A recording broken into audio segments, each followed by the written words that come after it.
How's everybody doing tonight? Okay.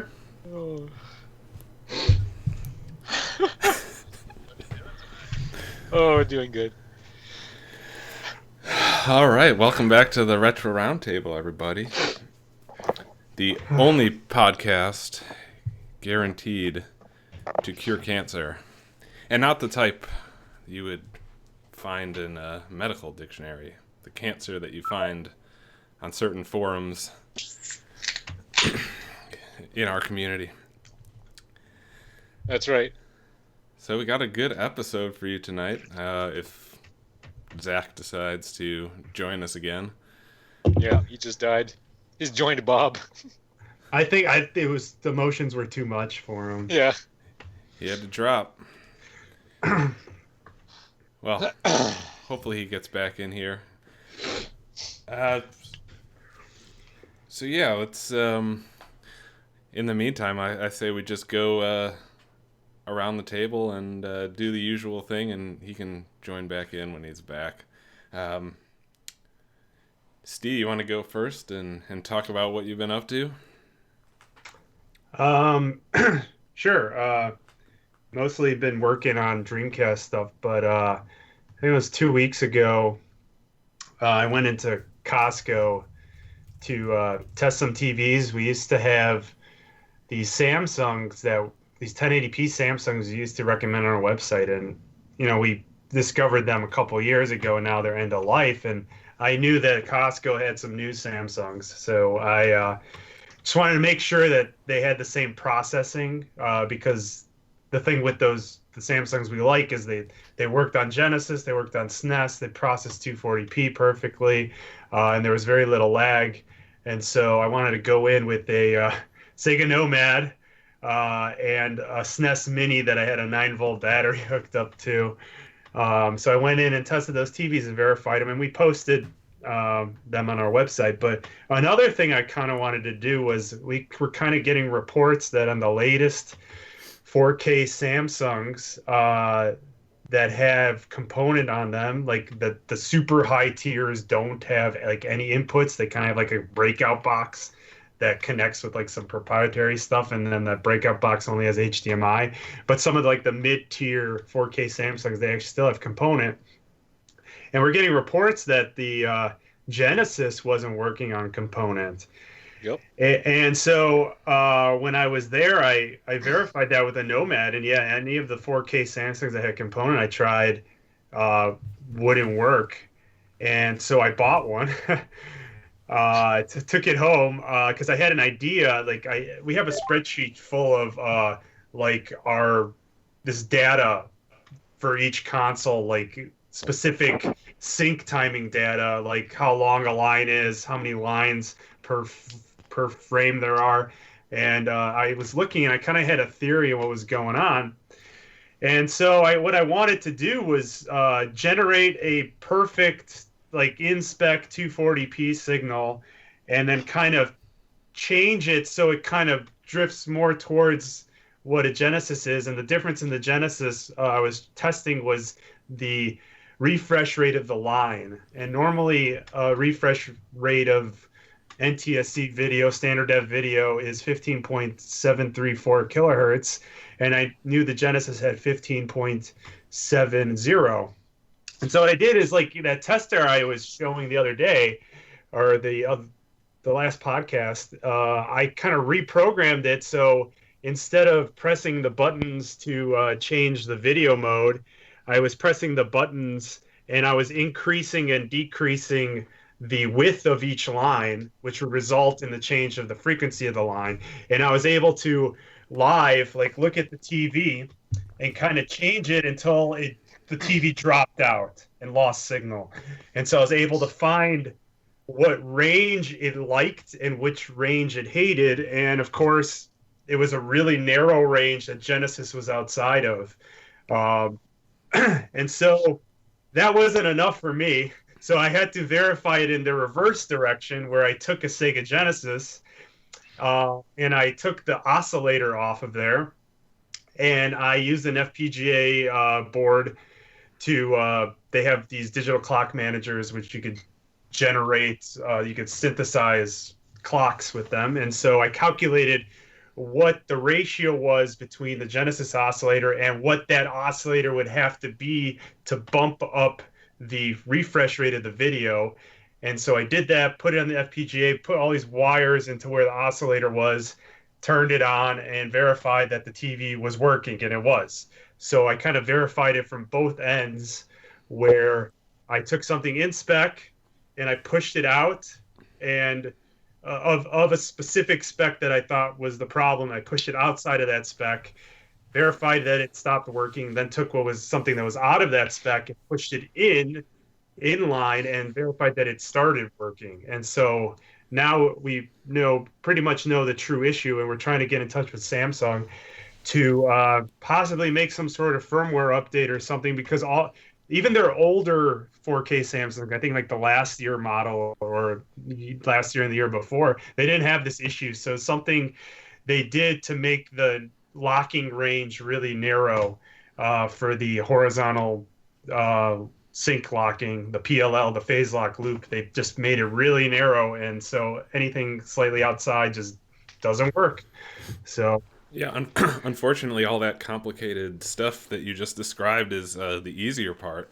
The hard part is getting through the level 1 support guys. yeah, I've been trying on Twitter to get through. I've dealt with 2 different Twitter support guys. The first one told me to send an email through this like specific business support site, and he said because we're a company they might respond, but I'm pretty sure that thing is mainly used for sales purposes and not for suggested updates. And then the second guy gave me a phone number that we haven't used yet. I'm gonna try maybe Thursday or Friday to give that number a call. But the thing is, like, you can't really blame them. Like, how do you know that this specific person who works out of his dining room table actually knows what he's doing and is able to do stuff like this correctly, versus all the other people who might think they know what they're doing? And like, you can't. I'm not blaming him. I'm just saying, like, it's going to be a challenge to get through to someone who's going to listen to us. Like, if we couldn't get through very well at some of these places that just make video cards and are significantly smaller than Samsung, getting through to what was probably would be like a Fortune 50 company, or maybe even bigger than that, is going to be damn near impossible. But we'll see. Yeah. Nice. How about you, Zachary? So, first of all, I'd just like to say it's good to see everybody here tonight. It's always wonderful to see your faces. It's even better not to see Bob's. Thank God for that. Thank God for Sprite. Thank God for all sorts of things. What have I been working on and what's been going on? Well, unless you've been kind of blinded by other things such as my beauty, you'll notice over the past couple of episodes, I'm in a new place. I would like to introduce you all to Shadow Moses. This is the new secret installation where all research and development will be conducted. Now, it's not complete. I have to have it. I'm designing and assembling from scratch a large table that goes all 16 feet long ways, and these walls are 13 feet in width. So I have a temporary church picnic table here with my old Rigel 2 channel and some soldering equipment just to get me by. But here in the next week, I hope to have all the Cat 6 drops done. I have 100 I have gigabit copper Ethernet coming into this installation. So I'm very, very well. I'm very modernized. I have servers here that I have to assemble and deploy that will serve various functions here in the secret installation, Shadow Moses. But here, hopefully within the next week, I will resume the big projects. Now, the big projects are the Neo Geo fixing a lot of the video stuff on the AES and NVS systems. But right now, I am just slowly migrating equipment into the new facilities, and I've got a lot of cool stuff. I need to. Oh, and somebody asked me, real quick, the Commodore 64 diagnostics hardware and software. That I've tooled around with the SDK that I've kind of created for this a couple of days ago, and pretty much all the assembly language programming is finished. But I have some pretty good ideas on hardware that haven't been done before, as far as a diagnostic system for the Commodore 64 and 128. So that's still coming along. Just as soon as I can whip this place into shape, all of the big projects will be going along. Game Boy updates. This thing has a name, and I'm going to unveil it to the world. This is called the Advanced Burner. How enterprising is that, right? The Advanced Burner, or the Burner Advanced. Does it copy Game Boy Advances? What do you mean by that? What is the significance of the term burner there? Because back in the 1980s, if you guys remember the front lit Game Boy Advances, there was the Afterburner kit that would allow you to front light your Game Boy Advance screen. Well, I thought, how enterprising would it be to call something, to put the name burner in the title of the product?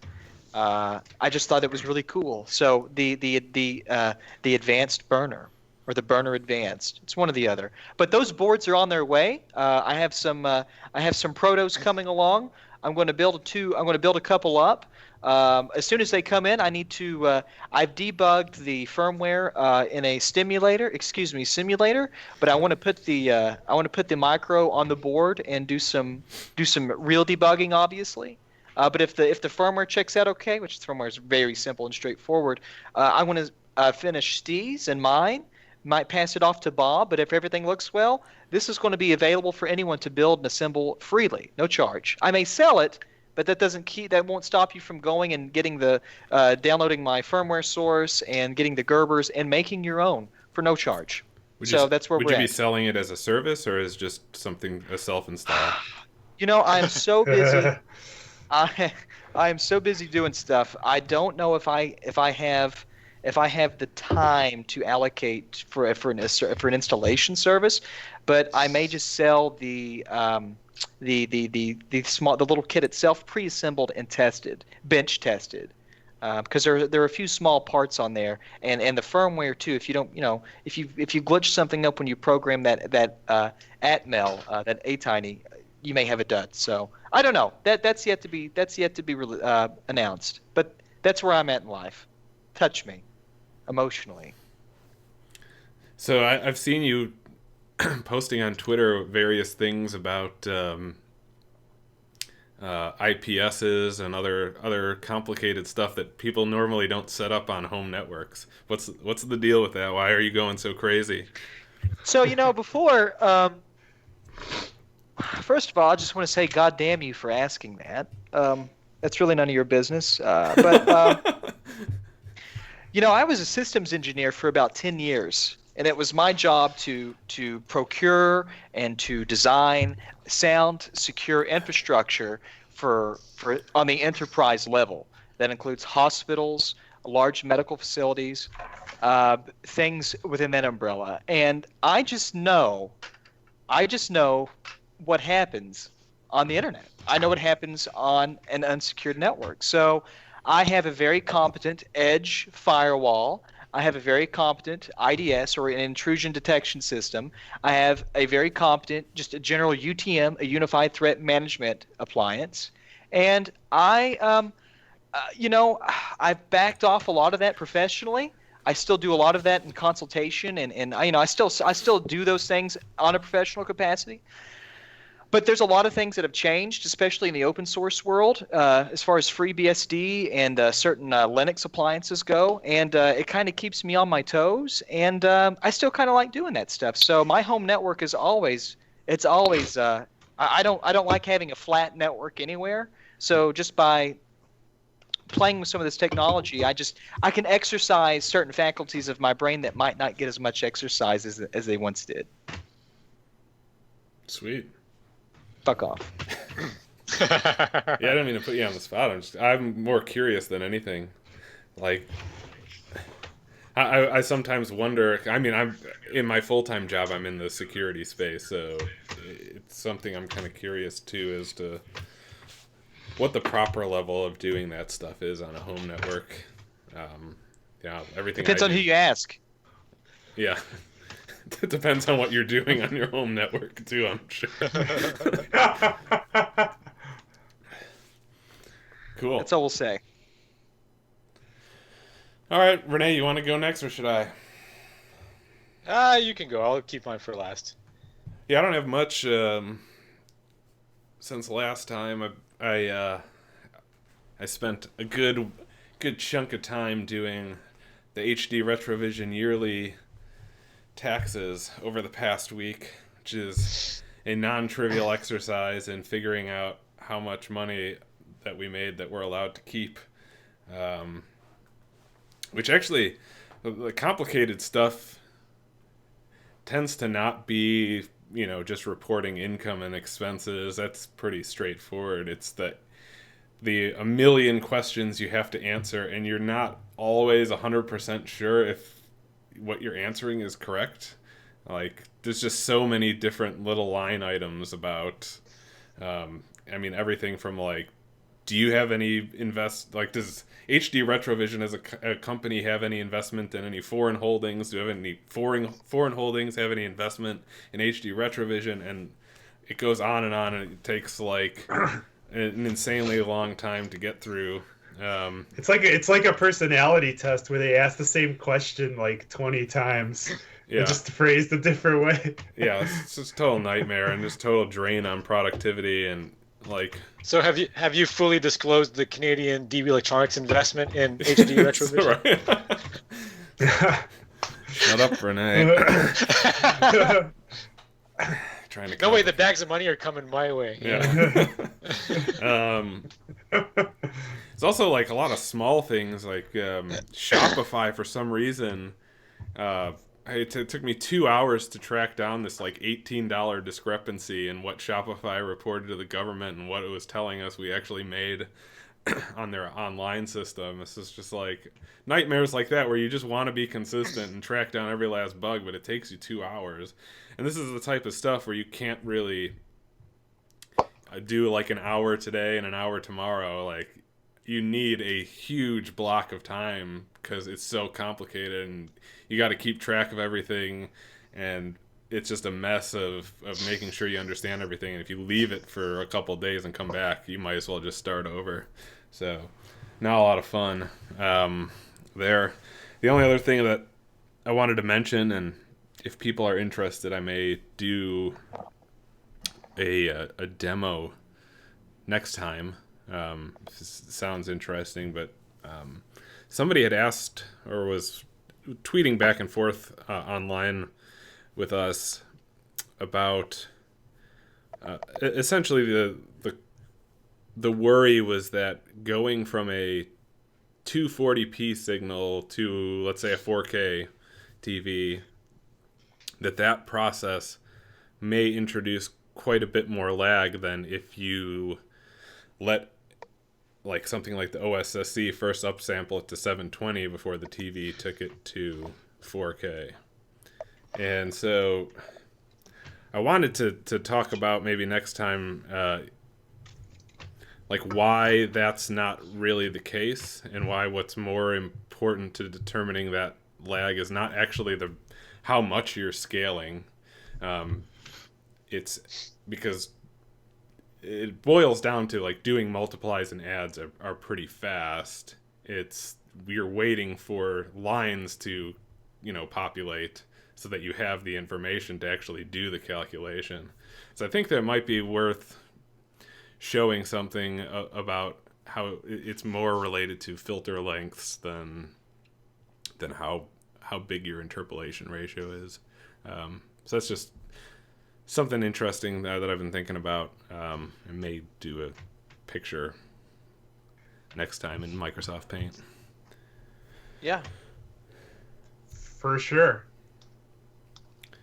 All right, Renee, it's your big day. What do you got for us? Okay, well, because society is becoming more liberal socially, I've decided that it's time that I make a major announcement. Finally decided I'm coming out and I'm going to identify as transgender from now on. Oh, Jesus Christ. Jesus. Here we go. No, okay. Of course, I want it's to get the Canadian. Well, at one point there was some Ontario legislation that tried to codify different pronouns for transgender people. That didn't go through, but that's fucking ridiculous. I thought it did. Bill C-16, didn't it? Did it? I thought it did.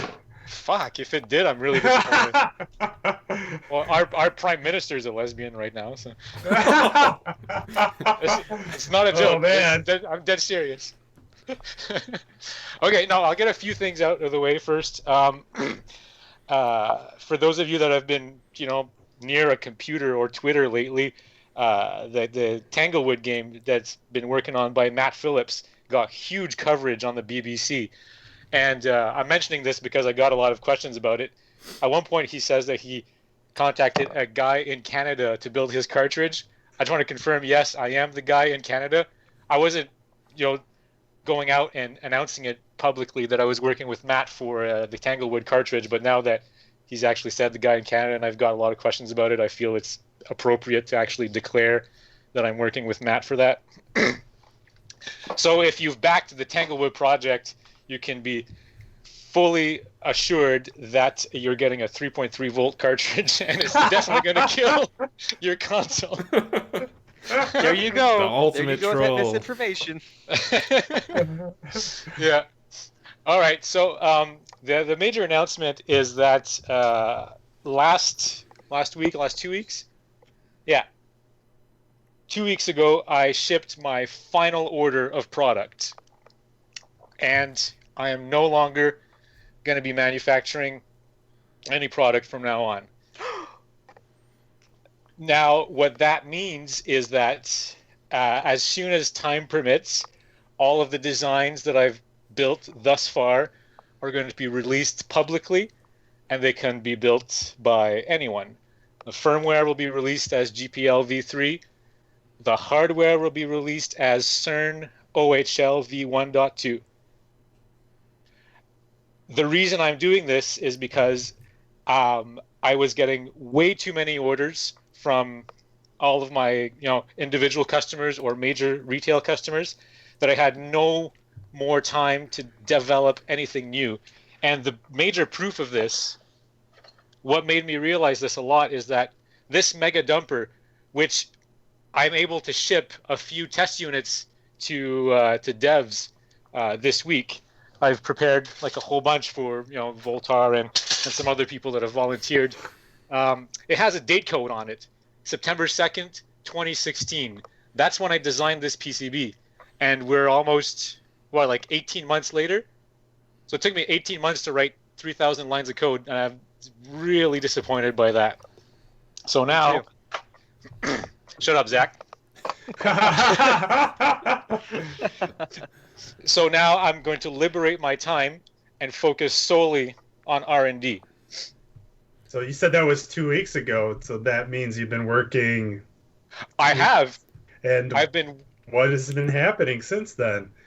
I've been working very hard these last 2 weeks. I've been working very, very hard on a major portion of the Mega Dumper. I want to be able to do NES carts on here, and I'll let you all guys know, guess why, but I really don't want to use the AVR CIC that's been developed by a certain dev out there. So, and I saw Paul in the chat earlier. Paul from Infinite NES Lives has been helping me understand the NES CIC. So I'm doing a reverse engineer of that, both on a microcontroller, and to further help my understanding of the CPU, I'm doing a reverse engineer in VHDL as well. So when that's done, I'll be able to add NES cartridges to the Mega Dumper series. I have a question about the CIC. Now I know that Atari back in the late '80s, early '90s, late '80s, they just called the patent office and they got design docs for the 10 NES, and that's how they replicated it. Yeah. Right now, in the current landscape of things, is there an open source derivative of that 10 NES ASIC that anybody can just grab the firmware or grab a source from and flash it into a chip, and then they can make truly their own homebrew reproduction cart, including the lockout chip in addition to just having a board routed for that? Yeah, you've got a few options right now. You can go to the Crix website and download the hex file that he's released for the AVR. What I don't like about that actually is I look at his code and there's barely any comments, and I really don't understand what's going on, and it really pains me to use that. The other option you have is if you just Google for NES CIC, you'll find an article that some guy called Seeger wrote about 7 or 8 years ago. He actually, and I might be getting this a bit wrong, but he or one of his friends decapped the chips, and they analyzed the ROM, and they reverse engineered the disassembly from there, and they figured out what the instructions were. They figured out it was some 4-bit CPU from Sharp that was used in calculators back in the day. And so they've produced a step-by-step disassembly of what the CIC is doing. So this is what everybody's based their work on to develop their own CICs. I see.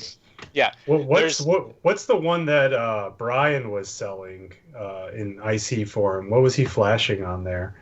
Brian from Retro USB. Like, he has a CIC that he was selling. I don't know where that one comes from.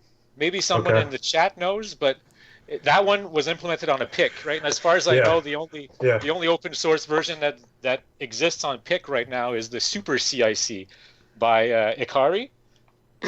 But the Super NES algorithm is slightly different than a NES algorithm. It does a few things differently. So that's the SNES one. Okay. Yeah, Paul's saying Brian's was developed by Kevtris, who reverse engineered the Tengen chip. There we go. But what I didn't know, and this is something that I just learned, the framework for all these 10 NES ASIC clones, clones of the 10 NES ASIC, is the framework is from a decap of the die of the that somebody did a few years ago of the actual 10 NES lockout chip. That's where all this is predicated or based from. That's my understanding. Yeah, and that's what I'm working on too. Yeah, I'm looking at that disassembly. I've written code to regenerate a hex file from that. I'm like I said, I'm rewriting a CPU implementation of the CIC and VHDL to get cycle accurate, to just have a look at the output, and hopefully, I mean, in the future, if you're producing a board, an NES board that's complicated enough to warrant a small FPGA, that you could theoretically put that core right on the FPGA, and not require another microcontroller on there. It's pretty cool. Paul says there's two bases. There's Tengens and there's the original. So it seems like Kevtris the Kevtris branch is different from the decap branch, according to Paul. Okay. Interesting. Well, I think you should, if Kevtris knows a lot about how everything works, you should maybe run stuff by him to make sure your understanding is correct or something like that. Or you could just why do any of this? Just get some diodes together and or get some small discretes and just shoot 5 volts to the shoot 5 volts to the 10 NES chip on board, and that'll turn it off for a little while. Well, what I was really hoping for was that after seeing a few Super NT review videos, I thought I would just open up a VHDL editor, type in CIC, press enter, and it would just magically work. That's the way I read about it. That's the way it's supposed to work, according to the forums. So, because if you want to duplicate, if you want it to turn into a CIC, you just type in CIC, and it does it magically. Man, I can't wait till someone figures out that they could type the word Genesis into one of these and turn it into Genesis. Right. Right. So that's it. So I'll just reiterate my designs are going open source as soon as time permits in the next week, 2 weeks, whatever. Everything's going to be with the Oshawa proper numbers. Nice. The Gerbers I release will link back to the repos on GitHub containing the Gerbers and the design files.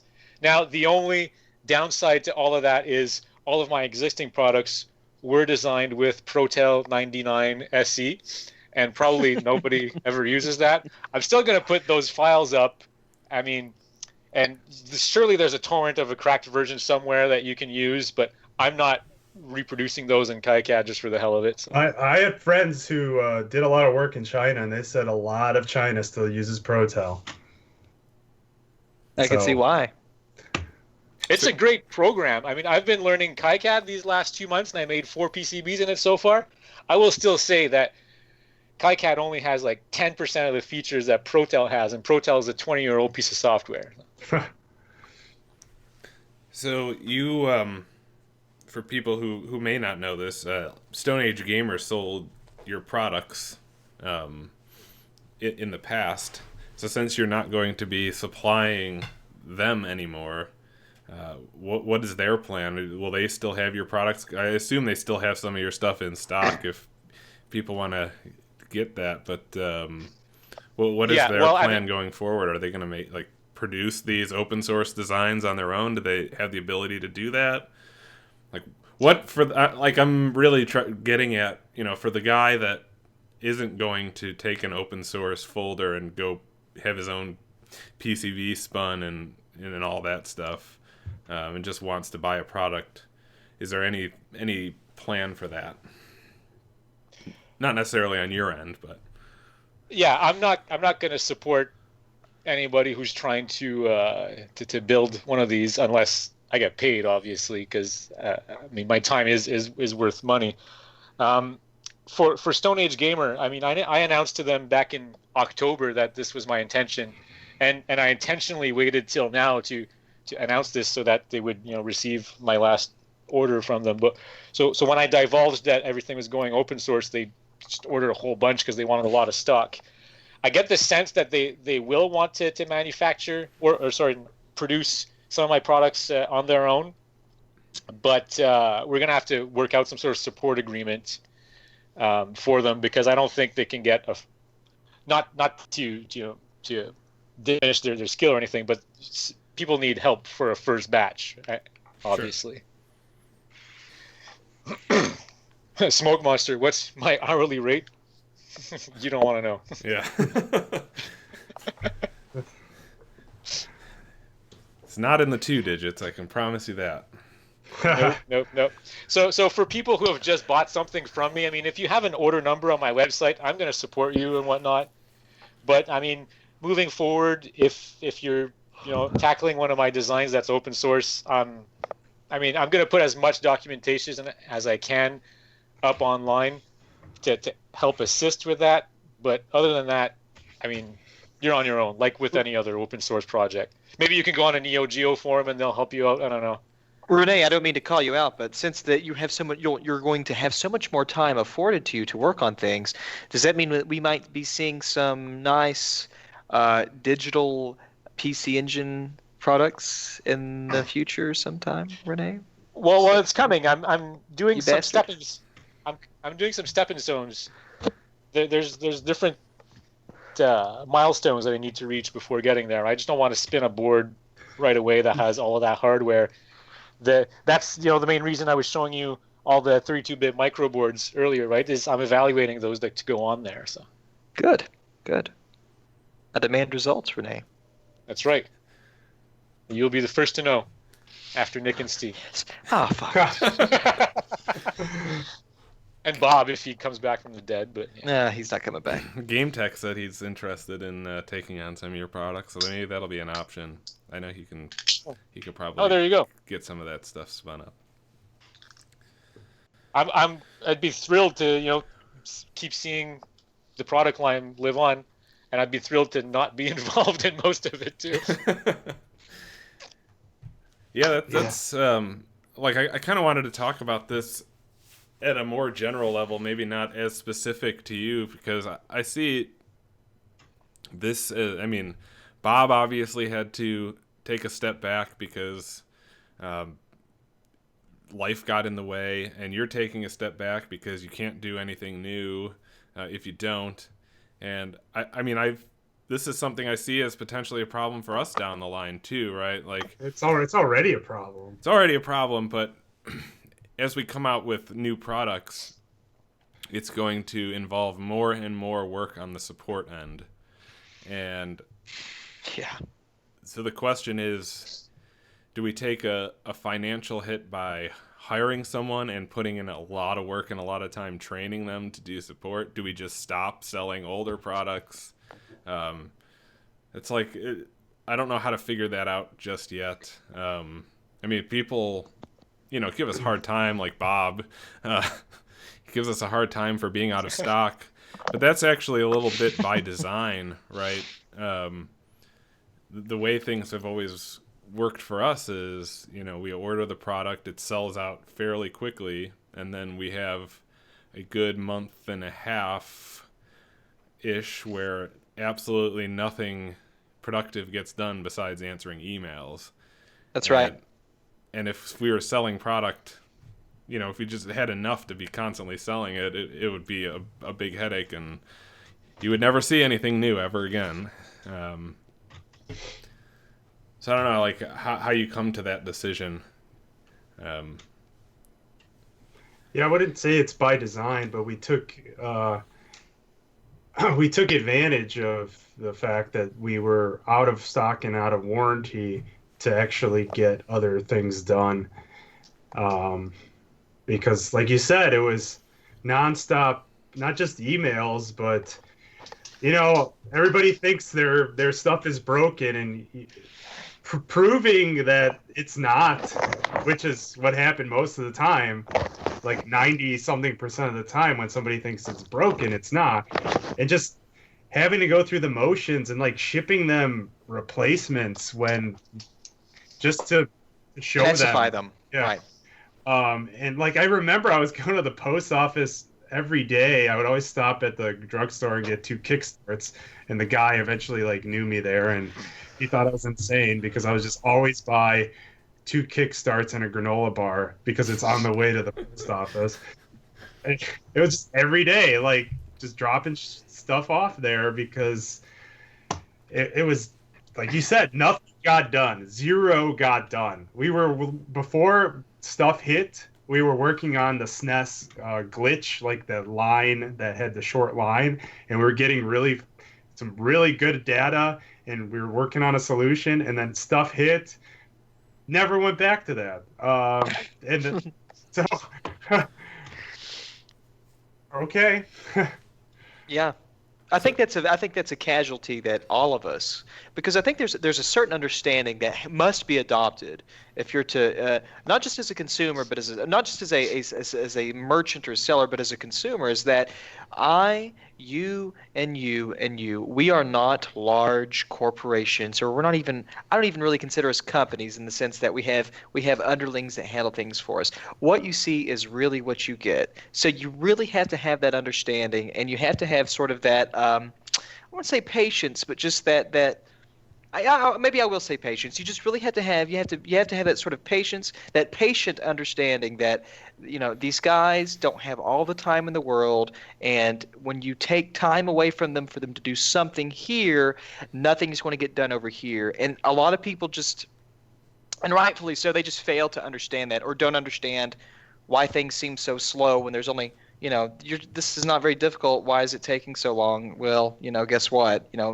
Time is a very finite thing, and you only have so much to allocate in certain places. I think that kind of happened to Bob too. Like he said he was stopping the roundup, and someone's like, "Come on, it's not that hard. Just do 10 minutes." Like that, you don't get it. You don't get it at all. Right. Yeah, I was actually thinking of that exact same comment that you mentioned there, and not to give that person too hard of a time, but I think it's very common for people to underestimate by a large factor how much time everything takes. Like whatever you think in your head, just multiply it by at least 5, and you still may be undershooting it. I mean, Bob spent an insane amount of time on that podcast, and Yeah. I don't know that there's anything that he could produce that would be worth putting out in 10 minutes. Right. So for you, Renee, like, what was the breaking point? What made you finally decide, like, that's it? Was it just like looking at that dumper and being like, I really want to finish this? Yeah, it was a combination of that, and at one point, I didn't want to come in this shop anymore and, just slap in a graphics booster into a console, plug in. Does it work? Yeah, test. It works. Okay, next, and do that 100 times over the course of a week. It was insanely boring, and I mean, I don't want to, think I'm better than anyone else, but I didn't go to school to do that. I want to develop. Your time is better spent not doing that. Yeah, I want to develop. I want to invent. I want to make new stuff. I don't think it's arrogant to say that. Yeah. I mean, when I had an engineering job in Ottawa, I designed procedures to get other people to test stuff for me, but because we were a company, so that was acceptable. At our level, like Zach said, this is all that what you see is what you get. I can't afford to have stuff tested elsewhere. I'm not big enough for that. I don't have high enough volumes. It's that middle, You're skirting the line. Big enough. Yeah, you're not big enough to order that, but you're not small enough that you have enough time to do all those other things. So, I mean, the options are quit and only do product development, or try to make it big. And unfortunately, or fortunately for me, I should say, I have a very, very good and comfortable government job, so there's no way in hell I'm quitting my retirement plan. So let me prod down a different path slightly. Obviously, you like the reason you want to do this new stuff and bring these new products to life is you, I assume, want to see them in people's hands other than your own, right? Yeah, absolutely. So for these new things that you're building and working on, do you imagine spending any time with them where you sell them as a product to get them off the ground and provide support to figure out what bugs or whatever you need to, or are you going to go 100% open source and just accept that you won't have as wide of a distribution because some people are just never going to make them on their own? Yeah, I'm not completely how should I say this? I'm not I keep wanting to say it in French. I work in French all day long.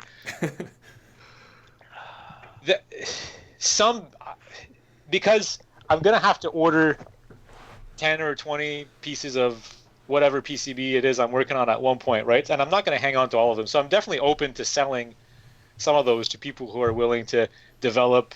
I'm definitely open to making a small batch here and there. Like I'm doing the Tanglewood, obviously. That's a large order, but it's something that's easily testable in batch, right? So I don't mind doing that once or twice a year. That's fine. You just don't want to end up in the grind of sell out, place another order, support that batch. You don't want to get stuck. You don't want to get stuck in an infinite production loop, is what I call it, because that's what it is. It's an endless production loop of it's a vacuum that you just get sucked into and you can't get away from it. The only way to getting away from it is just stopping everything. Yeah, that's a wild one, and I don't want a wild one. Yeah. Right. Well, I'm glad to hear that, because I do think it would be, nice in some kind of small batches to get product out there just to help it be a little more widely distributed and help you figure out anything. I mean, there's no better test of things than handing it off to a bunch of people and having them complain at you about what doesn't work about it. So, yeah, sure, for sure. Yeah, because I mean, eventually, like we were discussing earlier this week, there's some projects that that we absolutely must go to 4-layer boards. We must go to BGA packages, and there's no way we're soldering that by hand. So Speak for yourself. There's no way I'm soldering that by hand because I have time to spend elsewhere. So I mean, those are going to be ordered in batches of maybe 25, 50. So obviously you need to sell those to recuperate your costs. So there's going to be some stuff for sale every once in a while. Good. I guess this is why you, Voultar, have kind of moved to your products just basically no support, right? The DIY stuff, because I mean, first of all, that stuff would be impossible to support because people could just do about anything to it, but also you'd never get anything done. Well, it's just as you said, it's twofold. The first, the two components. The first component is, there's no way for me to decisively know, or if you fuck something up or not. I can't be liable for something that you more than likely fucked up. Can't. The second part of that, of course, is the time sink involved in supporting things like that. Now, if it's general inquiry or questions, I'll typically, of course, I'll answer those and I'll support it to that. I'll support it in that regard. But if somebody sends me an email and they're like, hey, this red, green, and blue are not working. Only red and green are working on this particular kit. Or hey, the voltage regulator, the 7805, the linear has died. Can you, after installing your kit, I think it's responsible. I don't even respond to those. I don't even respond to those emails anymore. I mean, these are I design very simple things that are very rudimentary, and it requires very rudimentary skills. And I'm not saying that in a cunty way. I'm just saying these are very simple things that I design. I designed them simply for a reason. You see a lot of things that are similar that are a lot more convoluted and complicated, and they're just quite frankly over-engineered, and they shouldn't be that way. Make it simple. And if you don't have the skills, if you don't have the skill set to do that, find somebody else that does and have them do it for you. Otherwise, you're up shit creek. There you go. Welcome to America. Hey, Renee, I had a question. So moving forward, since your design is not going to be focused on manufacturing, that won't be in your line of sight, would that mean that it might change how you design stuff where you don't put test points or pogo pin locations that you normally would? And then I guess, yeah, that's my question, I suppose. I think I might actually be inclined to put more of those now that my main intent for building these is not necessarily to sell a product, but to learn and to be satisfied with the new creation. So I get the sense I'm going to put a whole bunch of test points everywhere and not try to productize. Okay. Well, I guess since it's open source, if somebody wanted to add more DFM features, they could just go ahead and do it. Yeah, like when I built the graphics booster, from the start, it has to fit in an enclosure and it has to do all these things. But if I were to redesign it now, I'd probably try to make it as small as possible and maybe eventually try to work on like a 3D printed enclosure, and I wouldn't try to have it productized as fast as possible and instead focus on getting a better design out first. Yeah. Well, you would dedicate your time to the things that you would consider more important, like things like that. Yeah. Things like that, what you're talking about, wouldn't be able to resolve themselves. But the other smaller things, maybe other people would kind of pitch in and fill in those gaps for you within the community, and then that would allow you the opportunity and the time to work on what you feel, or you feel the time is the most prominent with whatever you're trying to design, right? Something like that, maybe? Yeah, that's right. And like the exercise I'm doing with the Mega Dumper is kind of a trial run of that too, right? I advertised, here's some hardware, it's open source, the firmware is open source too, and would people love to develop or love to contribute to this project? And there's a lot of people that raise their hand, and we're communicating. I'm shipping boards to them this week, and hopefully I really hope I have to touch very little of the firmware for this thing moving on. Right. And I'd rather keep working on the nitty-gritty microcontroller code that's behind there, the stuff that I'm really used to, and not have to write a whole bunch of Python code on the computer anymore. Because, as we all know, the Python interface is just strict command line, and Bob can't even use it, so it's worthless. I just said that I said that about an hour ago to Nick. On that note, unless anyone else has anything to say on this topic, we're good to move on. No. I mean, I wish I was René. I would like to. I mean, the fun part is designing stuff. Designing stuff for manufacturer is way harder, and you have to consider all these things, and then nobody really appreciates it. So, I guess. Well, I wouldn't say nobody appreciates it, but yeah, it's just hard. A rash generalization. You're right. No, but, I'm more exaggerating that, but I think that that this stuff is really difficult. It's really difficult to make high volume things and support them. It's harder than. Well, I think there's a key difference here, right? Like as René said, he has a cushy government overpaid job with benefits that he doesn't deserve. I'm just kidding. But he has no plans to make this his full time, and I think both of us want to make this our full time at some point.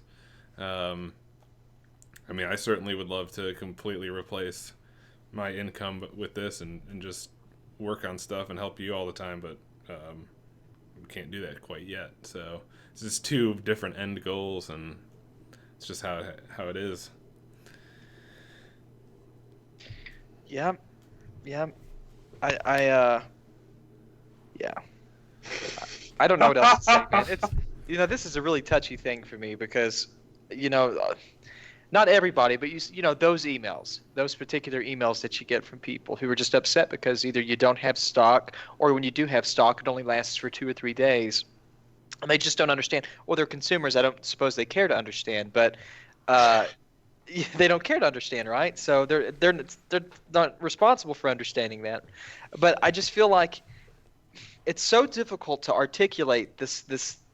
Not this idea, but it's so difficult to articulate the fact that the engineering for stuff this is a fraction. This is a fourth of the sum game, and volume, production, and just shipping alone for me is much more difficult than actually spinning these up. Much more difficult. Much more of a fucking headache in my butthole.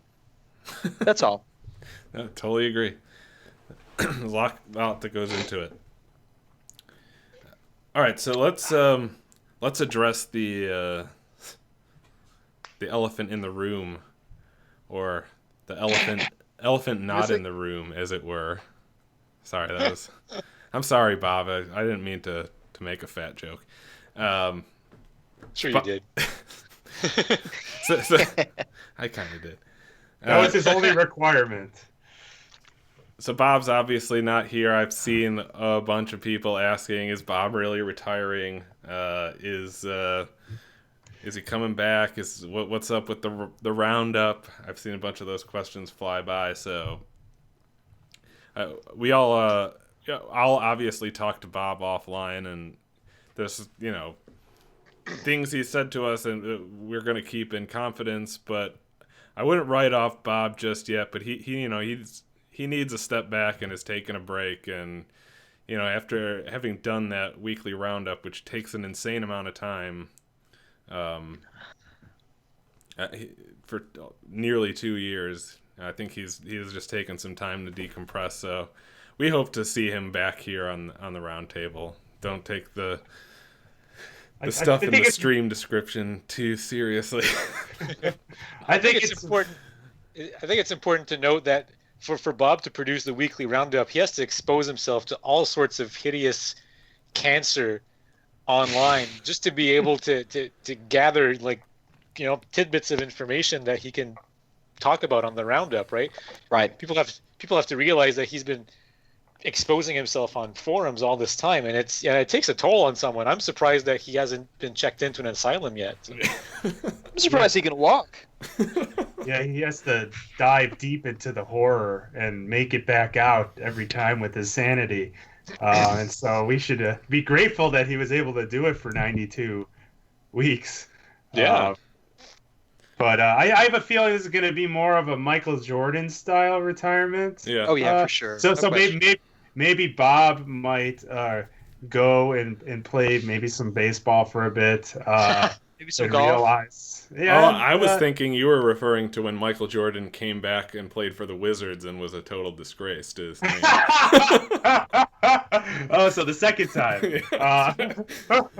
I'm hoping for a Space Jam, honestly, but I think Bob has hit a threshold that I think all of us at one point, well, maybe not so much because like Renee said, we're not exposed to the HIV that Bob is, but I think all of us are in sort of a field in which this online community that we're a part of, we're going to hit that limit too, maybe one day, and we're going to probably need 6 months off. I don't know, Yeah. but I can see it happening to any of us because as much as I enjoy the people, obviously, and just the dynamic with everybody, this is a fucking horrible thing to get into in terms of community. And I know I'm going to get blasted for that. I don't want to go off on a wild tangent, but the retro gaming community is arguably probably one of the most snobby, pretentious, cunty fucking places you could ever. Well, No, I'm not saying that to be an asshole. there's dark corners as well. Yeah, that's not like descriptive of the community in general. Now, let's not paint.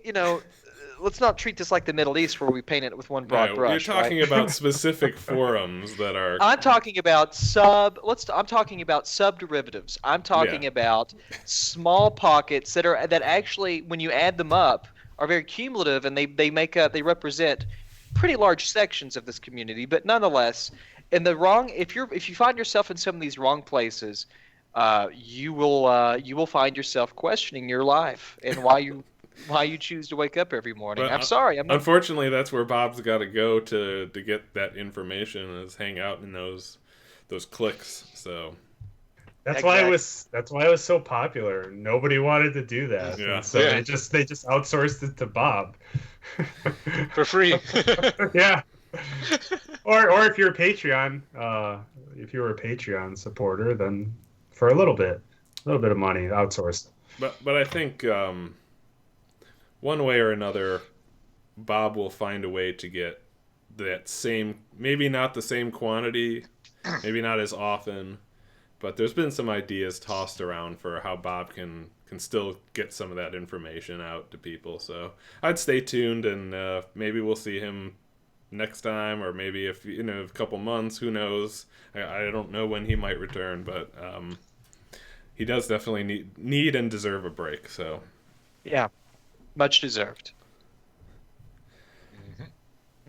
Yeah. alrighty, did you guys want to talk about Professor Abrasive published a very interesting post, which kind of dovetails into a lot of what we've talked about already. Actually, there was kind of two interesting posts that he's had recently since coming back.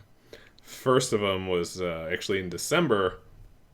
Can you get a short summary of who this guy is and what he does? Yeah, good call. Usually I'm the one yelling at you guys to do that, so I appreciate that.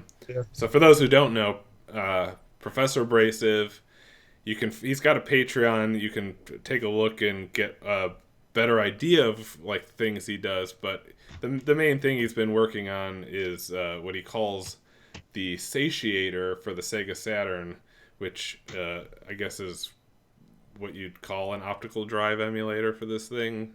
An external one you could plug in externally. Yeah, so you could just plug in a USB drive. Yeah, you don't need to mod. Yeah, you don't need to mod anything. Right. Modless. So he actually he had this big thing where he was moving his house and he took a break and paused the Patreon for a bit, and then now he's back working on it. And in December, he had a post when he came back that was basically that he is looking for someone to do manufacturing and sales for him, because like René and to a degree Zach, he doesn't want to deal with, like, he wants to design, he doesn't want to deal with that crap. And so the interesting part of this post is he makes reference to the fact that he needs to design a test fixture that is fairly easy to use, where you could just plug in this satiator device and get a pass or fail, so that anyone could do it. So I think Steve wanted to talk about some things on that before we talked about his newest post, which actually just came out 2 days ago. Oh, I don't know. I just thought the idea with the auto test fixture is kind of interesting, because it's a very it's not trivial, it's not straightforward. It takes a lot of time and it's its own engineering project, I suppose. Depending on how complicated the device you're under test is. Like for example, it took us, what was it, 6 months maybe to finish developing the test fixture for our Super Nintendo and Genesis cables. And you know, it was hardware, it was electrical hardware, mechanical hardware, software for microcontroller, and firmware for FPGA. A training manual.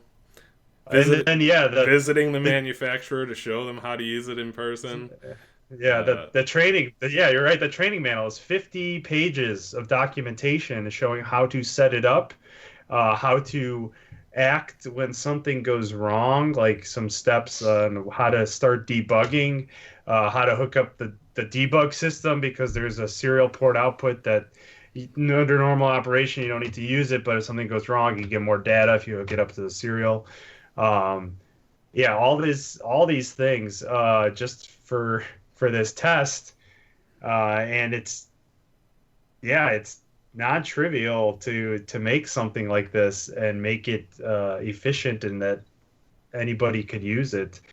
When I heard you mention that, because I think you mentioned that he was looking to build a test fixture, or he said he wanted somebody to do it, right? He needed somebody to step up and help him or something. He was looking for somebody, you said? Well, I think he was planning to do I'm not 100% sure.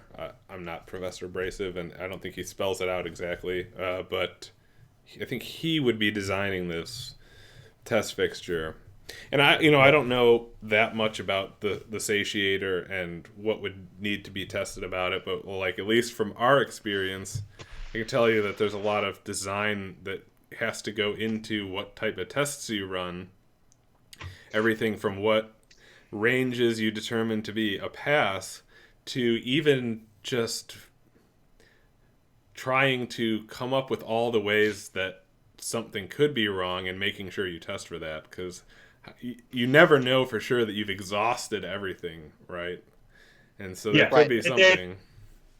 You can't exhaust 100% of everything. You have to do the best you can. And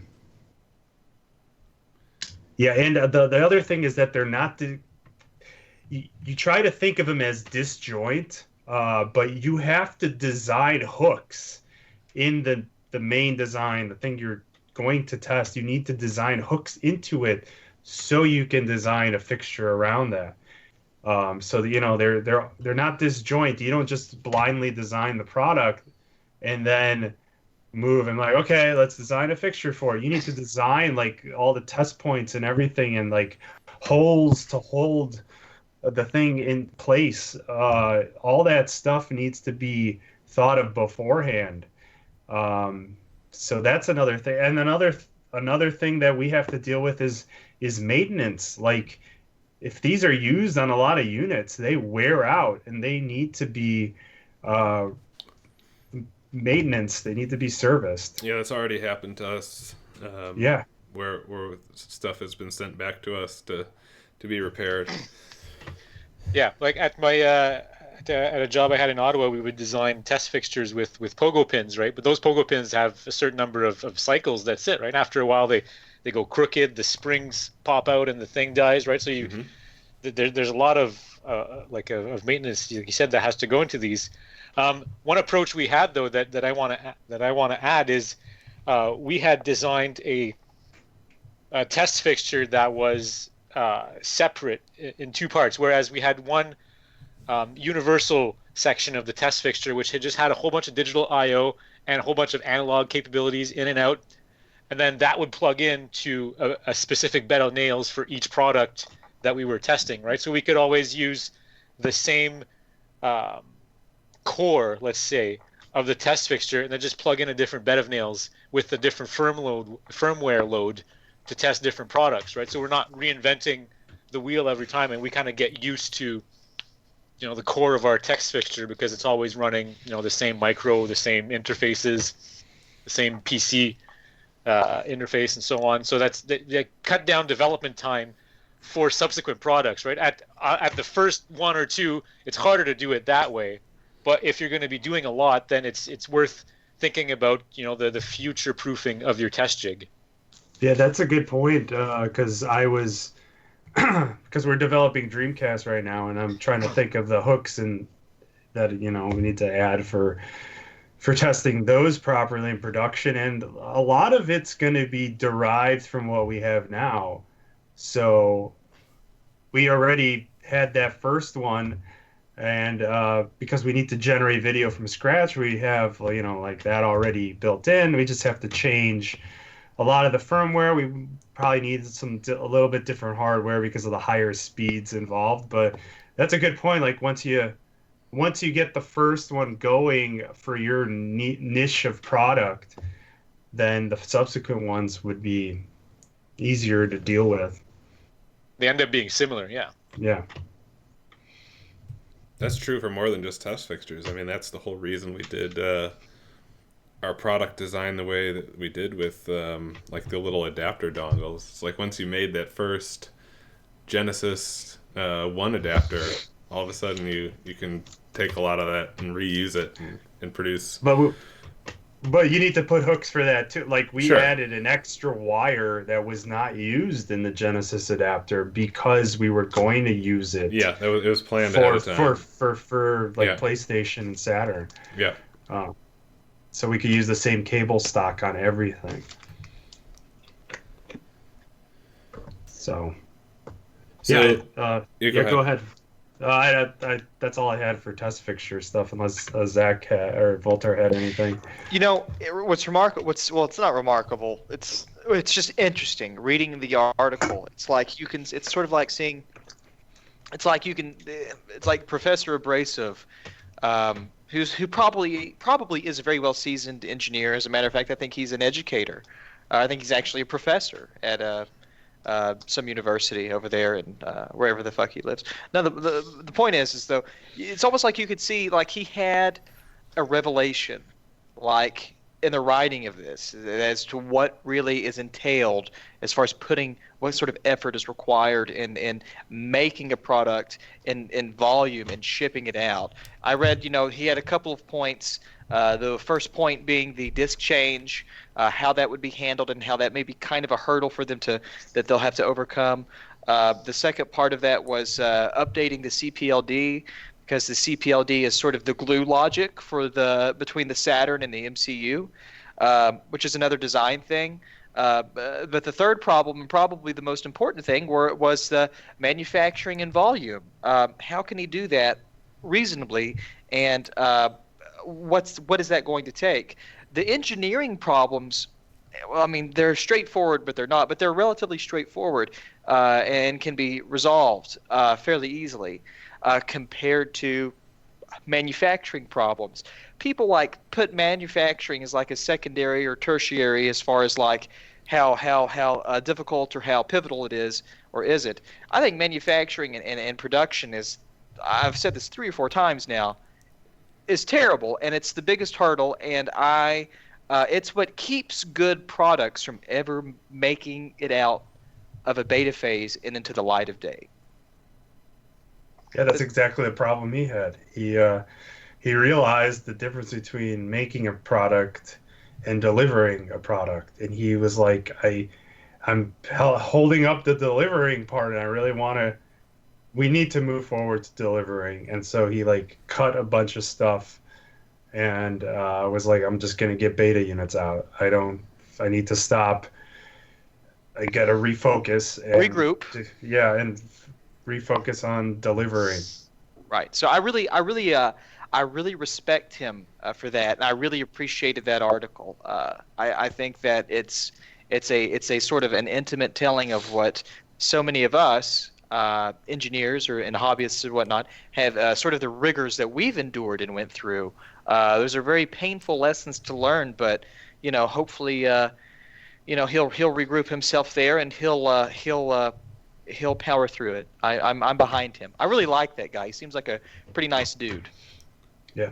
Yeah, and I will link to this this article. It's on his Patreon, and yeah, this is stuff that he does in his spare time. He has a full-time job, so I thought there's two paragraphs that I think are worth actually just like reading here, because they're super valuable for understanding in case you don't plan on going to the Patreon and reading it yourself. So if you'll indulge me, I just want to read something here because I think it's really important. Jesus. My natural working state is one of laser focus. I've got a clear goal and I slog towards it, unmindful of worldly distractions. The big weakness of this style is that it's easy to lose track of the bigger picture. For example, I might have assumed the problem could be solved in a certain way. Then an unexpected complication turns up, and you have to solve that first. Then perhaps the complication has a complication, classic yak shaving. Sometimes the right answer is to stop trying to solve the problem. What might be termed giving up does not come naturally to me, but in actual fact, when I stop working and think about the bigger picture, sometimes it turns out to just be the wrong problem to solve, or the wrong time to solve it, or the wrong person solving it.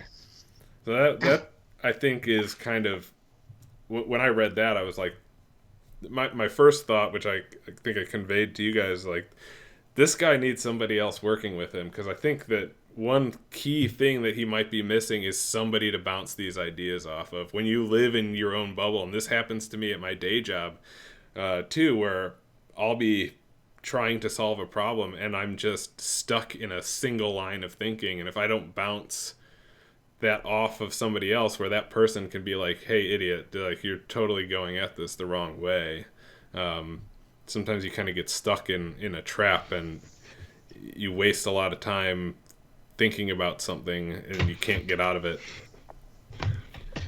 The way I approach this is, well, at my day job I work alone too, and my boss is 200 kilometers away, and other technicians I work with are 400 or 500 kilometers away because the school district is huge. But anyways, the point is, the way I approach this problem is, because I work on everything alone, is I like to have multiple projects going at the same time. And I know that's not ideal for everyone, but I thrive under stress. So I try to have a lot of projects going, and as soon as I sense that I'm hitting a wall in a project, I'll stop right away. If I'm staring at the screen for more than 1 minute and not doing anything, I stop.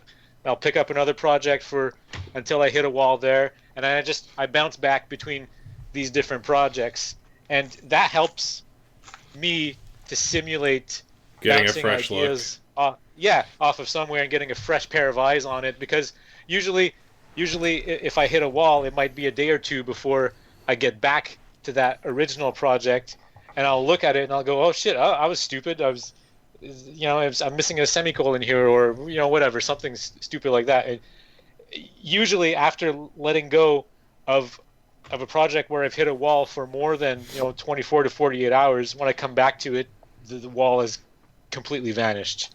I know it's very rare that it hasn't. I know Steve has dealt with this. Like, this is the whole reason you guys have design reviews, right? Because you can sit there and build something, and because it's your design and the way you've thought about it, you're gonna miss like something obvious potentially. Yep, that's happened to me quite quite a few times where yeah, I would be in design review for something I built at my day job, and someone would be like, "Well, why don't you just do this?" And it's like the infinitely simpler solution and better in every way. And it's because you think you start down this thought path that leads you down to this like this mess of figuring out this complicated problem, and there's a way simpler solution. Um, and this whole like discussion we're having right now reminds me of in the movie Pi, where the teacher was explaining to the guy like the story of Archimedes when he was like working on trying to figure out if he needs to prove that gold is either fake or real to the king, and that he couldn't solve the problem, and his like wife made him like put everything down and take a bath.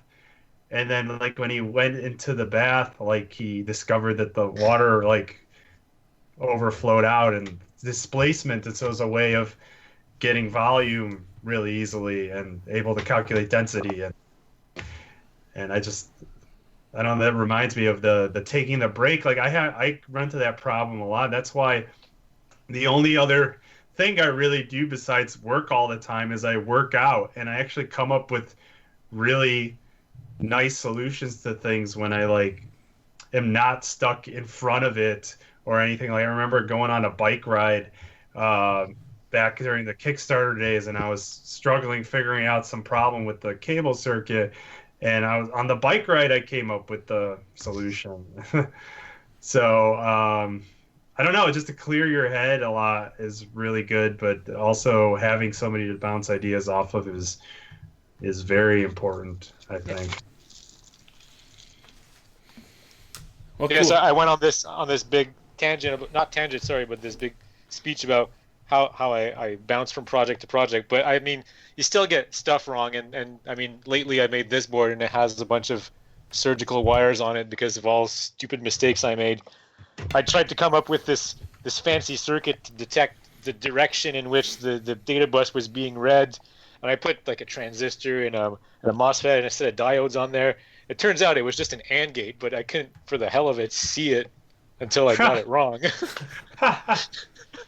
So it happens. I mean, you're going to make mistakes, and you can't be afraid of mistakes either. So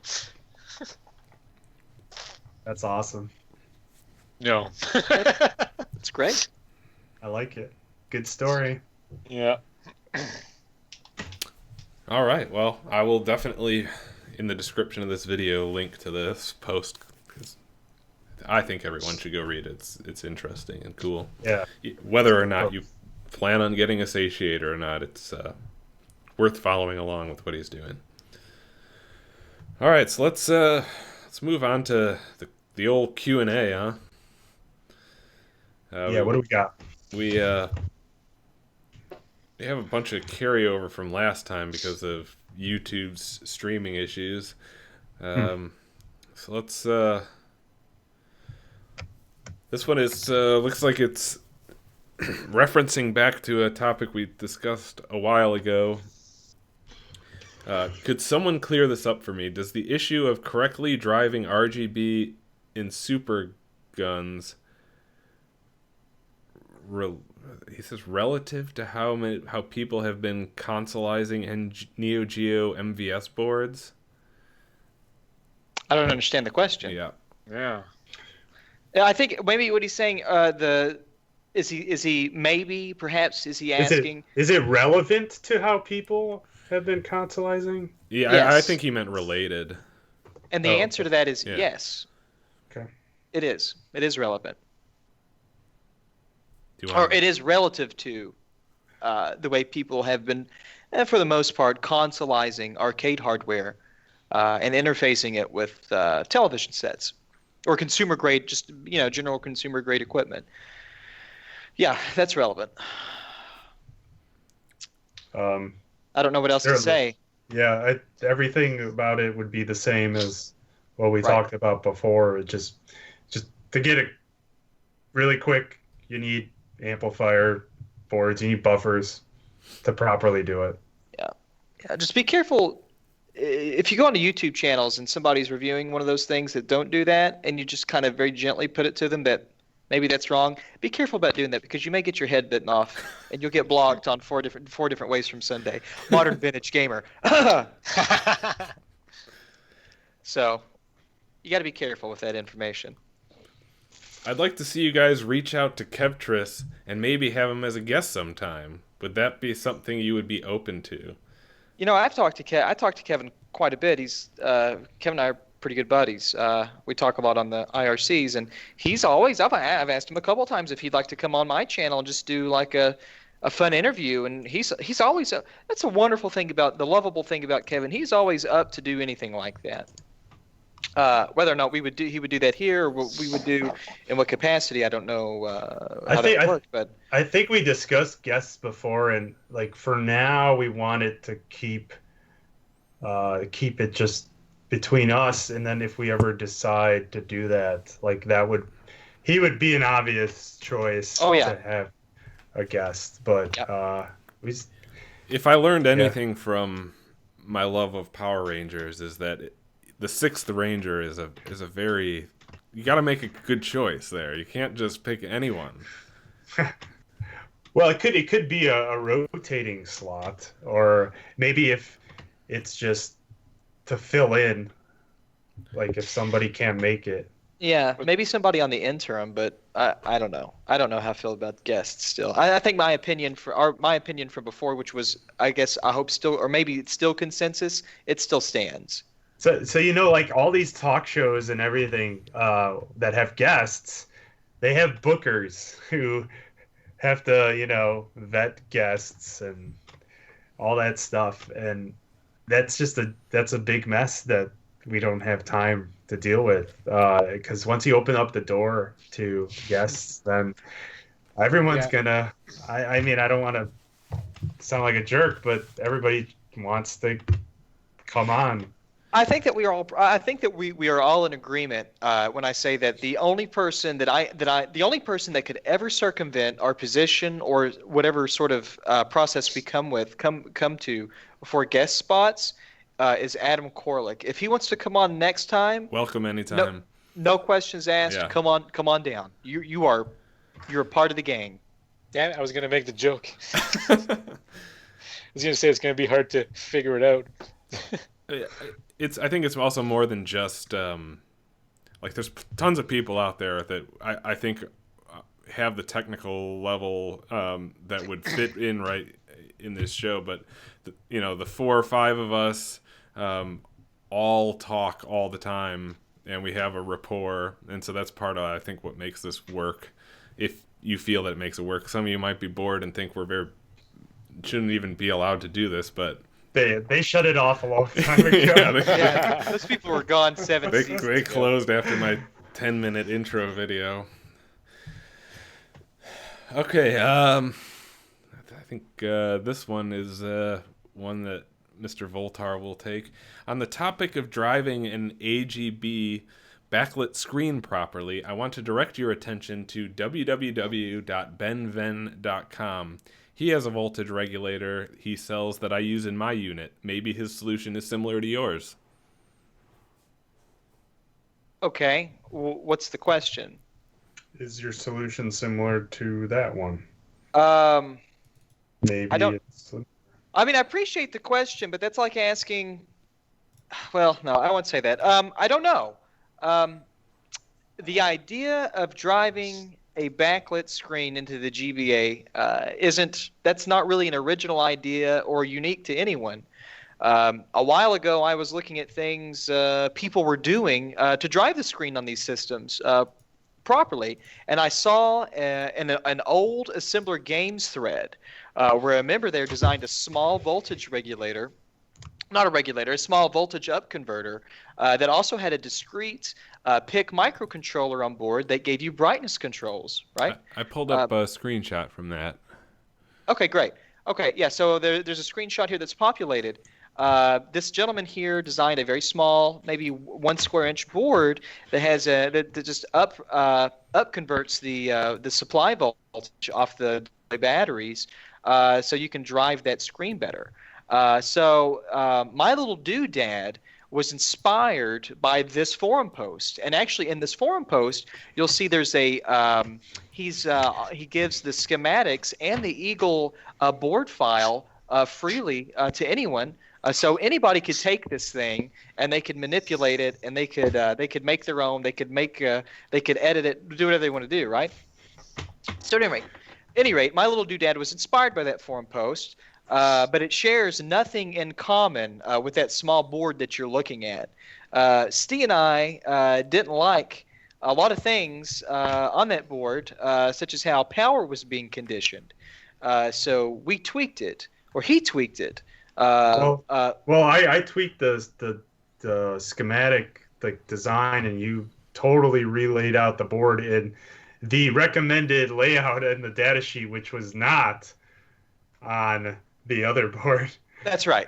So Steve made some addendums to the actual circuit, and I adhered to the application notes of that particular driver, or for that particular voltage converter. We chose. We used one in the same family as that, but a different chip because it fit the better characteristics. The requirements. Yeah, it fit the requirements way better. Right. So and these things are fairly layout critical, so you want to be careful about that, and you want to do that right. But I also chose an entirely different microcontroller to handle the brightness. I'm using an A-Tiny Micro, and I've programmed that firmware from scratch in assembly language. So I don't know Venn. I don't even really know who that is. I didn't know who that was until a week ago or a couple of weeks ago when somebody asked me about it.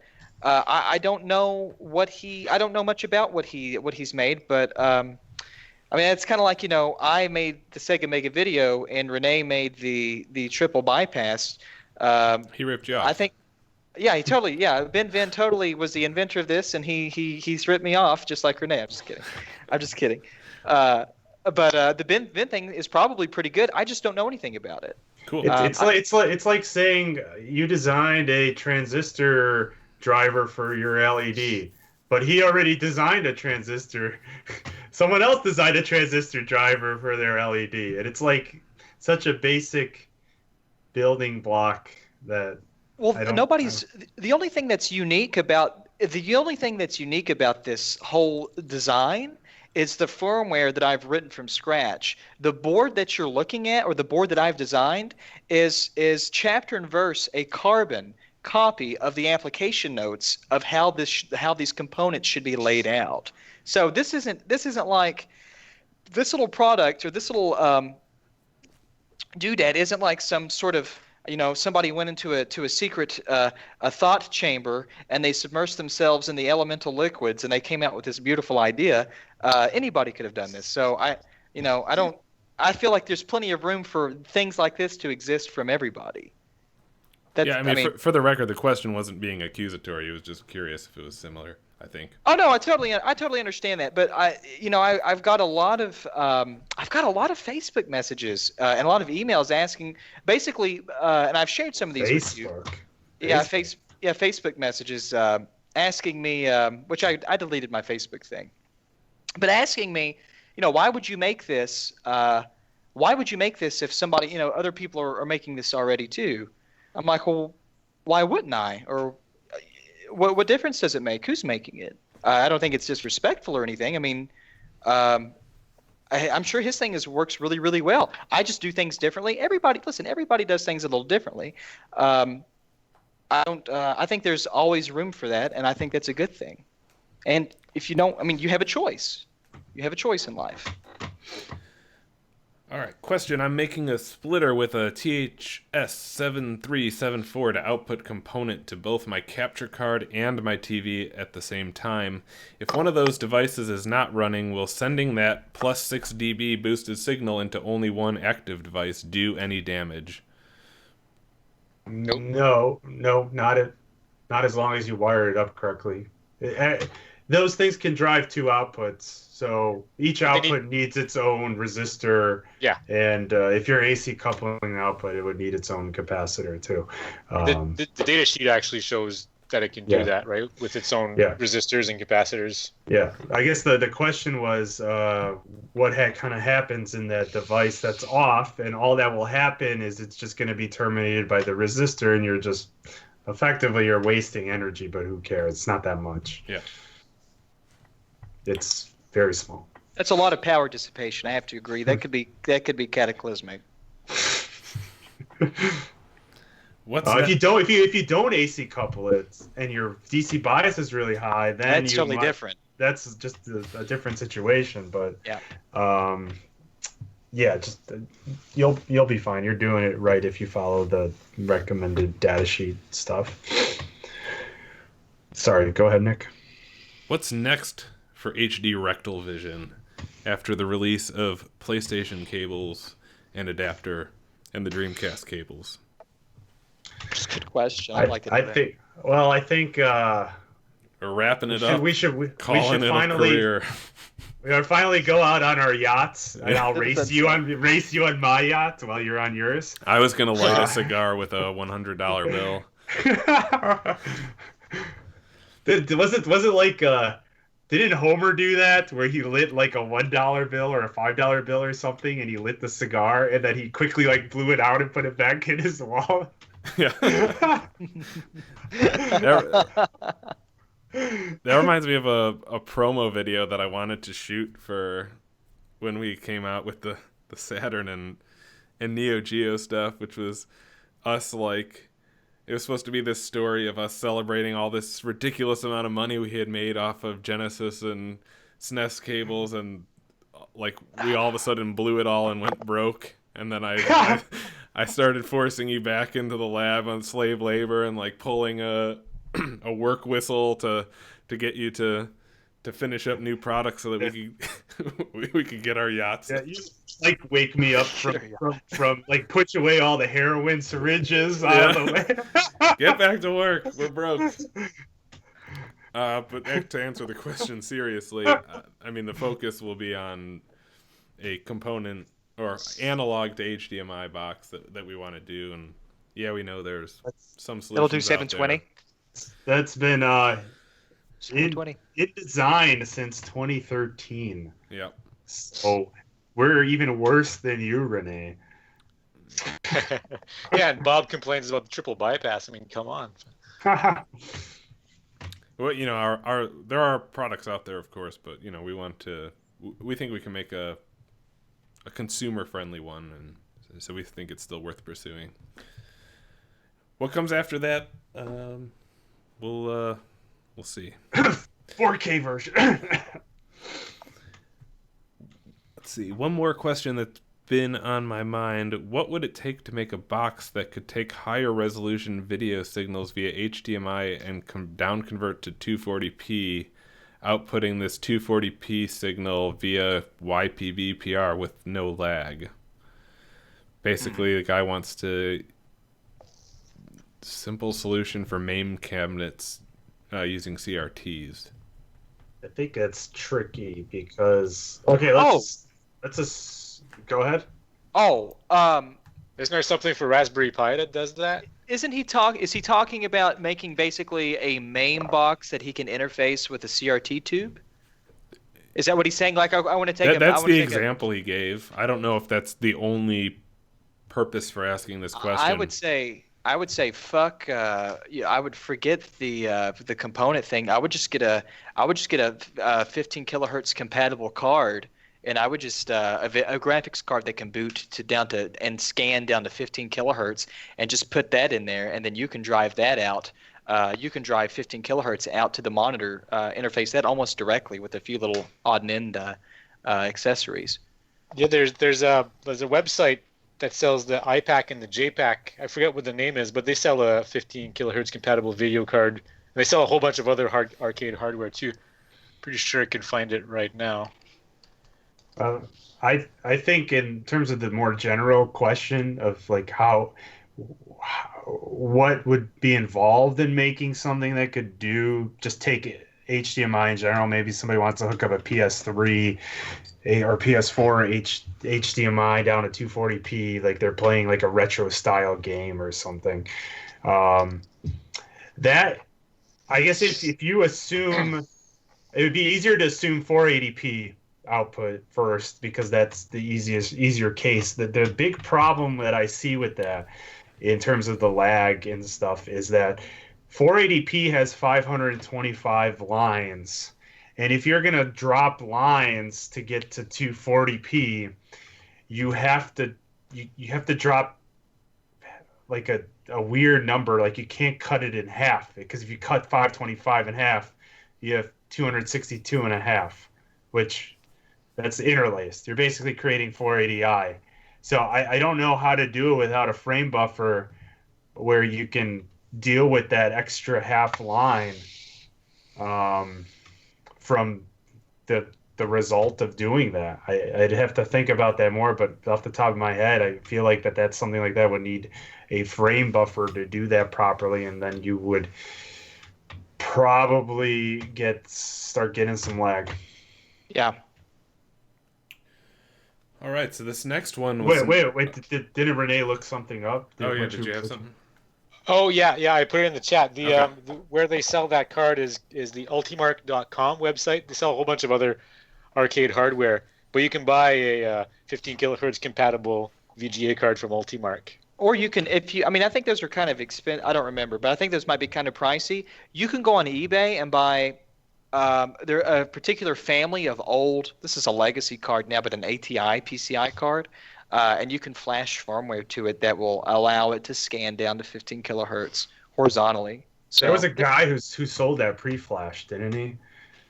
I don't know. I can't remember. This has been 15 years ago. They sell. So Ultimark sells their card for $89. Oh, well, that's not awful. It's an HD 5450 chipset. Yeah, I mean, if you're setting up a MAME cabinet, I think you can. It's better to just generate it from scratch like that instead of dealing with like going down because it's not trivial. Okay, so this one was not asked in the form of a question, so they do not win the money, but I will reframe it in the form of a question. Would, how do I reframe it?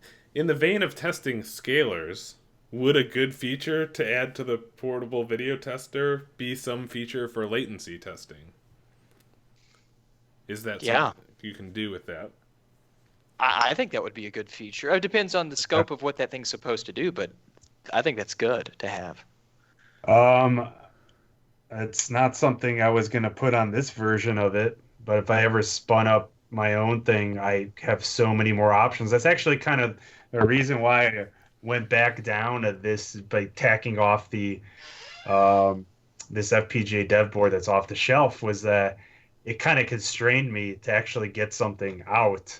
Because if I have the freedom to make whatever, it'll be like a year of me screwing around and adding all the cool features like that. So I don't know. Definitely not on this. You can't do it on this because this thing's all used up, I guess. But if we ever made something from scratch, then yeah, maybe, but I don't know if that'll happen. I don't know. And I think, I don't know if this is in our list, but I think somebody asked, is this going to be something we sell or, I guess, provide offer to people? and open source or whatever. Yeah, I mean, for now, for all I can see for now is that this is just going to be some sort of internal thing, because releasing something is very time consuming, and this is probably never going to be fully finished, and there's going to be firmware in here that is proprietary to the HDMIzer, which we probably don't want to release yet, to the public. So why not? I don't know. It's untested. I don't. This was, in my mind, this is supposed to be like an internal thingy. Yeah, but I could certainly see the value. Maybe not so much monetary. Well, yeah, I guess on the back end it would be monetary. Having a device. I can't support this. There's no way. I understand that, but maybe if you didn't have to support it, or what I'm saying is to have a device out there that either somebody could buy cheaply or an enthusiast could assemble, and they could take it to the Walmarts, to the Kmarts, to Techland, wherever, and maybe they could, with a device like that, they could broaden your 240p TV compatibility list and take out a lot of the headache and a lot of the sort of ambiguity of what televisions work and don't work. I think maybe not that thing, but a product. Sorry, but by the time that would be ready for somebody third party to use, it would be an obsolete problem. Okay, that's fine. I understand. I got you. All right, we only got one question left. I've noticed a lot of people in the retro computer communities are now starting to use solid polymer aluminum electrolytic capacitors in place of wet aluminum electrolytic capacitors. From an engineer's standpoint, could one add this new capacitor technology to old game consoles? What are the advantages and disadvantages to this approach in an audio circuit, a video circuit, and a power circuit, or any other circuit? I've had limited experience with this. I've only seen it on one particular design at my work because it's I think it was aerospace, and so yeah, these high quality caps were used. They're expensive. I know that. That's the disadvantage. I think they also it might have only been the size that was on this design, but I think they only came in through hole. I don't know if they came in surface mount. Maybe they started coming out now. I don't know, but I don't know too much about it. I don't know the properties. I just know that the life was longer. But maybe something with ESR. I really don't know much about them other than that they're used a lot in military and aerospace right now. I don't know if anybody else.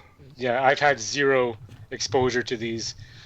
I guess if I had to do an educated guess, I would say I wouldn't change anything in a switching power supply, because then a lot of the characteristics of the capacitor, other than just the capacitance and voltage values, come into play. Yeah, we discussed that before. Yeah, but for other things, it might, it might not hurt, might not help either. So I don't have enough data to substantiate an opinion on that right now, personally. Alrighty, well that's the show. So much better without Bob, huh? God damn, that was so smooth. I mean, did we want to take a few questions from chat if anybody had anything? No. Well, I'm just kidding. I saw someone ask, was the HDMIzer for DreamCast? So maybe some people are wondering exactly what the HDMIzer is. Me too. It's a good question. Yeah, because we've talked about that a lot today, or that name has been dropped a lot today, I should say. Yeah, let's shed some light on that. Either of you. Make Nick do it. Sorry, what was the question? I was reading the chat. Just a quick description of what the HDMIzer really is, because I think some people in the chat don't know.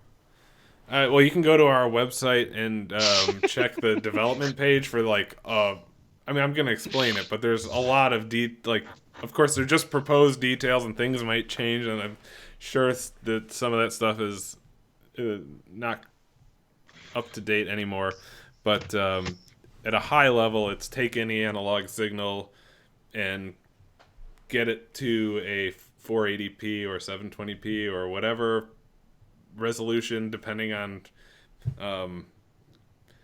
where we decide to go with the product, HDMI signal. So obviously analog ports are starting to die off of TVs, though their demise is a little over-reported in my opinion. I see people constantly saying that that this stuff is not on TVs anymore, and we find it on TVs still.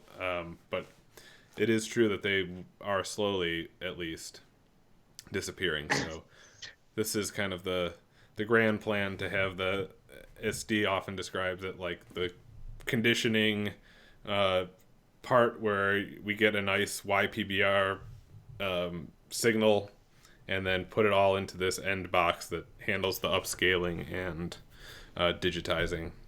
So yeah, like I said, the HDMIzer was architecture was designed in 2013 along with the cables because they're meant to go together.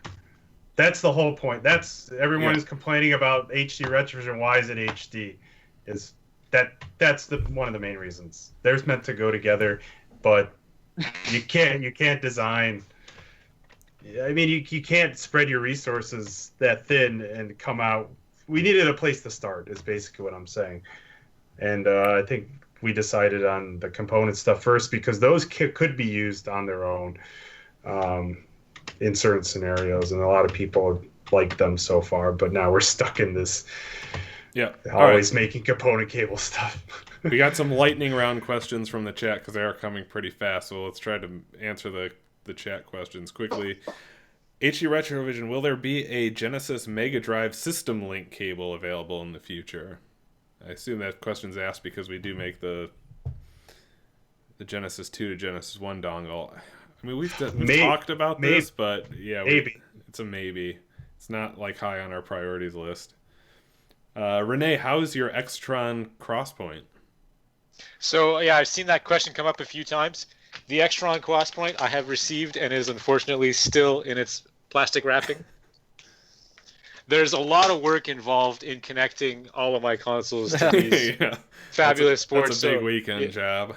Yeah, because everything's already hooked up to multiple mechanical component switches, so I have to redo all of the wiring. Everything is tied up and wrapped up on my gaming setup, and it's going to take forever just to take it apart and reroute it and make it look nice. Because I wiring jobs, it has to look like wiring porn when I'm done. So it's like a 20-hour job to do this. Oh, I understand that. Will you be sending an HDMIzer to Adam Koralik? So, for those who don't know, we've really been pretty firm about this, about not sending out review units for free to people other than, certain cases, because we don't want the appearance ever of buying good reviews or anything like that. But I think we will make an exception for Adam. It'd